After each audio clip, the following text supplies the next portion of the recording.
Howdy folks, and welcome back to World of Warships with Rear Admiral Jingles, and we have a collection of clips for you today as I'm waiting for my replacement monitor to arrive and recording this on a backup monitor that has the resolution of a postage stamp, starting with sudden strikes in the Tier 8 Japanese destroyer, the Kagero.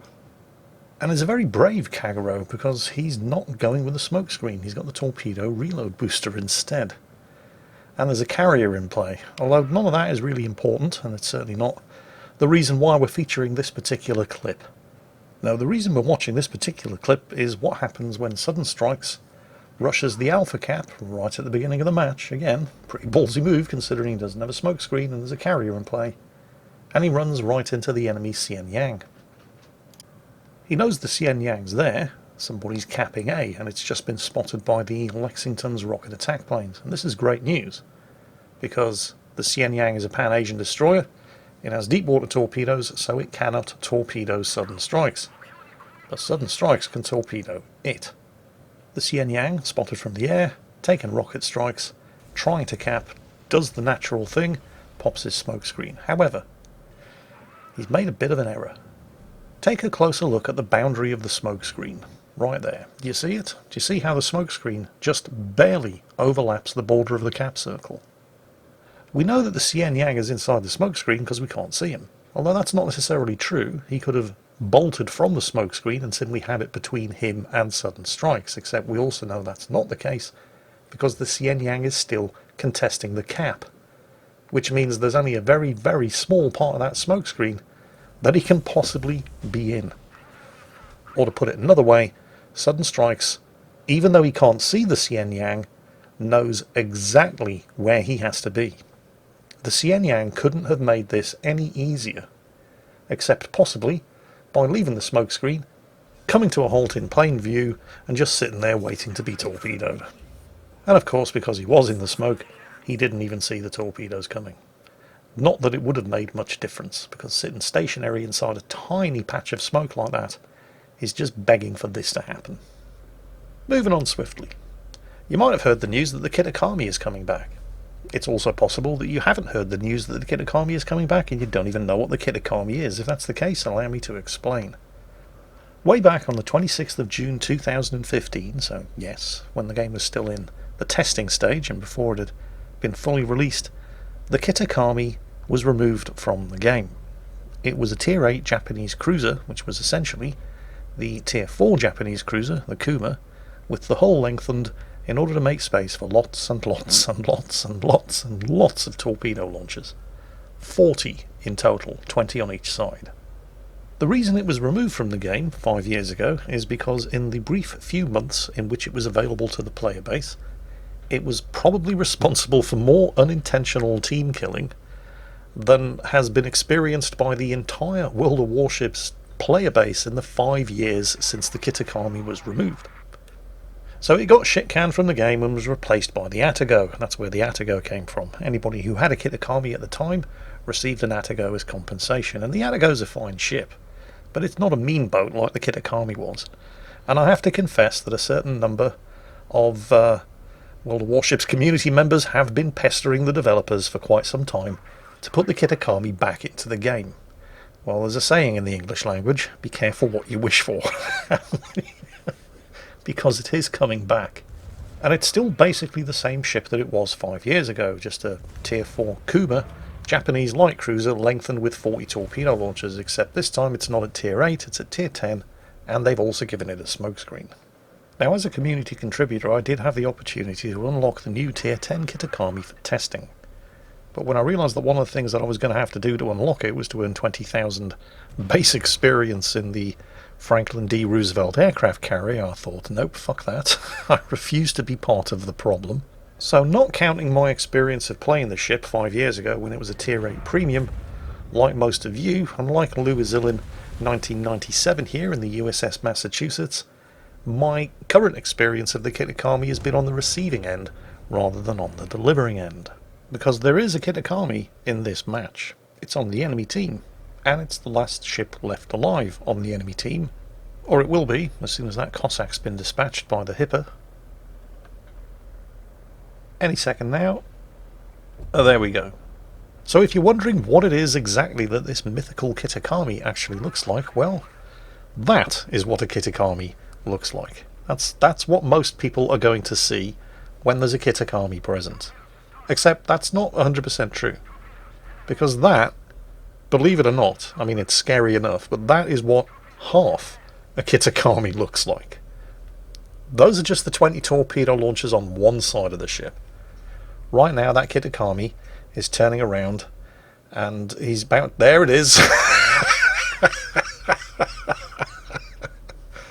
That, boys and girls, that is what a Kitakami looks like.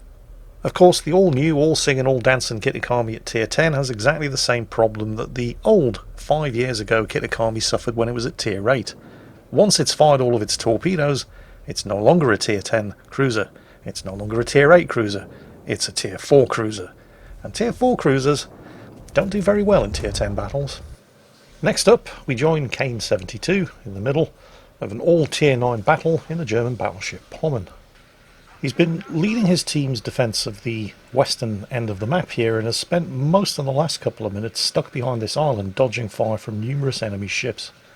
He's been dishing out as much damage as he's taken, but right now the only real support he has is a friendly Neptune 6 kilometres away who's launching torpedoes against that Azerlane Sovietsky Rossiya and forcing him to change his mind about coming around this side of the island.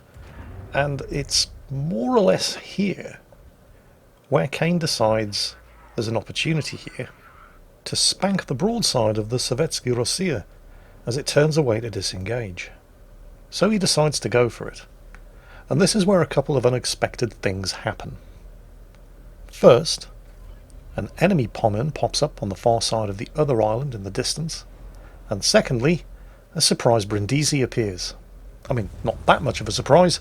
He was aware that those ships were in this sort of general area, but that's still pretty bad timing. Nevertheless, his plan to ambush the Sovietsky Rossiya is still good.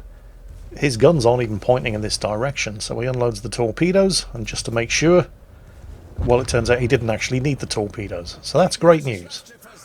What's not great news is that the Brindisi is now inside torpedo range, and he's giving broadside to a Georgia, and the Georgia has some seriously big guns. So he's pretty much forced to angle in against the Georgia, which does allow him to take the shots from the Pommen on the chin. And, well, he's kind of lucky that the first set of torpedoes launched from the Brindisi were hilariously badly aimed, as the Georgia eats a whole bunch of torpedoes from the Yugamo. But angling in against the Georgia means that he's now given a perfect broadside target to the Brindisi's second set of torpedoes. So he slams on the brakes, gets his own torpedoes away, starts turning in, even though this means he's now giving a broadside to the enemy Pommen, but, well, the alternative was to die to the Brindisi's torpedoes. The Brindisi's only taken the one torpedo, so he's still in the fight, even though he's getting hammered by Kane's secondaries as he struggles to bring the main gun batteries around. And he's assisted in this by those torpedoes right there from the enemy Pommen. So any fancy manoeuvres that the Brindisi was trying to undertake there? Well, he kind of had to choose between either eating a bunch of torpedoes from his own teammates or chewing on a whole bunch of 15-inch armour-piercing shells at point-blank range. And just when you thought Kane was done, there's the kill on the Georgia as well. Double strike. And how the hell is he still alive? Our final clip of the day is courtesy of Vilnius here in the Japanese Tier 10 destroyer, the Harugamo. It's a standard battle, so only the 2 caps. And he starts off earning his first kill at the expense of the poor old John Bart over there as he just sits inside his smokescreen doing Harugamo things and burning down poor unsuspecting battleships who only have 32mm of deck armour.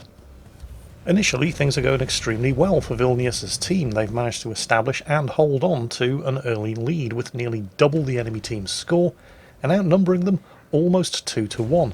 And this is a situation that prevails until at least halfway through the match, when suddenly things start going horribly, horribly wrong.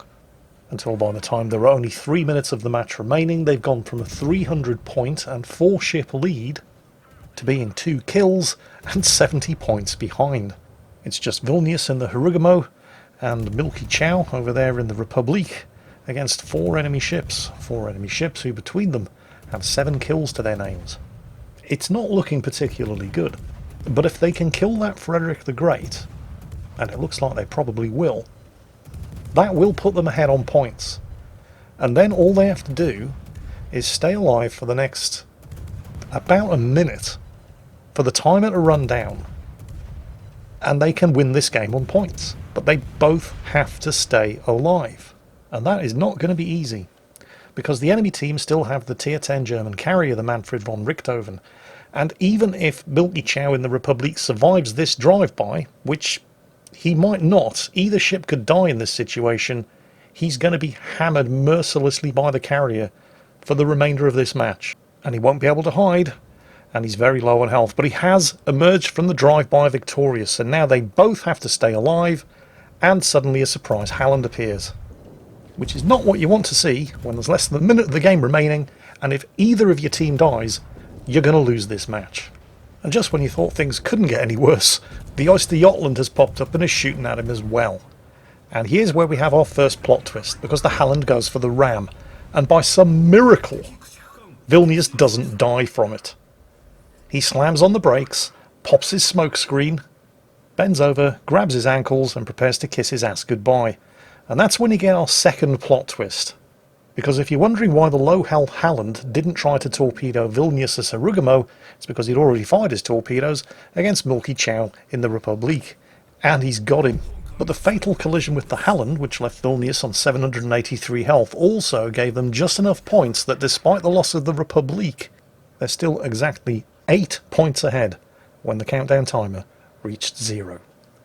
And on that bombshell, that's it for today. Hope you enjoyed it. And as always, take care, stay safe, and I'll catch you next time.